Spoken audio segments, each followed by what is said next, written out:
Сәлем достар, қалдарыңыз қалай? Бүгін біз тауға шығатын болып, осындай мясной пирог дайындадым, етті пирог. Сіздерге де рецептін түсіріп алдым. Келіңіздер бірге дайындаймыз. Бірінші айранымыздың үстіне ас содасын қосып, жақсылап тұрып араластырып аламыз. Реакция болады, беті көпіріп шығады. Енді ұнымызды електен өткізіп аламыз. Үстіне сары май немесе маргарин қосып, жақсылап уқалап аламыз. Крошка қалпына келуі керек. Майымызды теркадан өткізіп алсаңыздар да болады. Осылай жақсылап тұрып уқалап, қолмен уқалап, крошка қалпына келтіріп аламыз. Осы жерде мен тұз қосқаным видеоға түспей қалыпты. Тұз қосамыз және бағана айранымызды қосып, жақсылап қамырымызды илейтін боламыз. Қамырымыз бір келкі болып шығу керек. Осылай жақсылап араластырып, бәрін қамырымызды илеп аламыз. Қатты қамыр болу керек емес, жұмсақ қамыр болады. Қамырымызды мен екі бөлекке бөліп, тоңазытқышқа салып қойдым.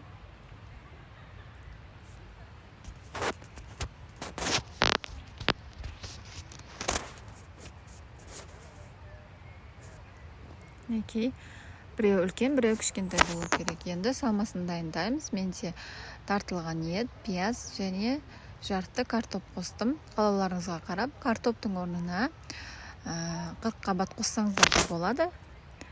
Енді дәмдеуіштер қостым. Менде тұз, қара бұрыш, паприка. Қалауларыңызға қарап, тмин қоссаңыздар да болады. Енді 2 қасық сұйық май қосып, жақсылап тұрып араластырып, салмамызды дайындап алатын боламыз. Салмамыз дайын. Енді бір шетке қойып тұрып, қамырымызды жайып аламыз. Онда сеуіп тұрып, қамырымызды оқтаумен бір келкі қылып жайып аламыз. Осылай. Осы кезде духовканы қыздырып қойсаңыздар да болады. 180 градуста. Қамырымызды жайып болдым мен. Қамырымыздың қалыны қатты қалың болу керек емес.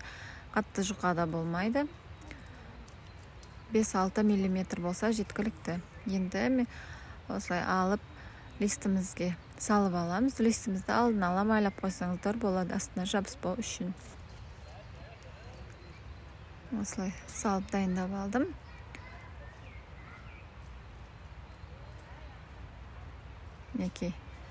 Қамырымыз дайын, листқа салдым. Енді салмасын салып, бір келкі қылып саламыз.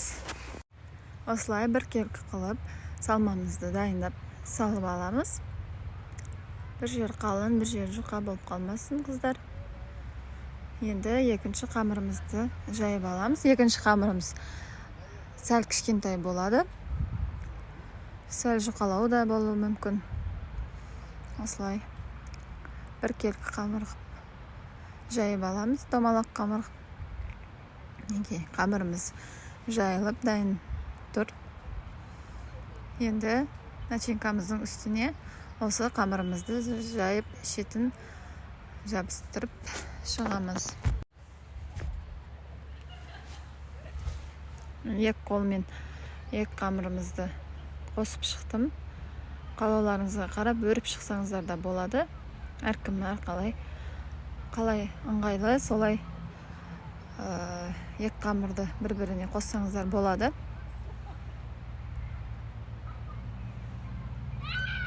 Келесі видеоларда өріп көрсетейін. Осылай әдем болып шығады екен.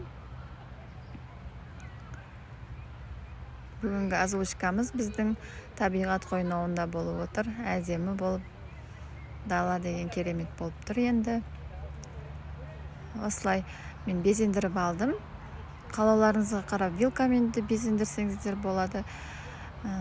Басқа да форма жасайтын формалармен де безендірсеңіздер болады. Қалауларыңызға қарап. Енді мен бір жұмыртқаны шағып алдым. Немесе жұмыртқаның сарысына бір қасық сүт қосып та бетін безендірсеңіздер болады. Осылай жұмыртқамен сонда әдемі болып беті жылтырап шығады. Мінекей пирогымыздың бәр шетін жұмыртқамен майлап шықтым.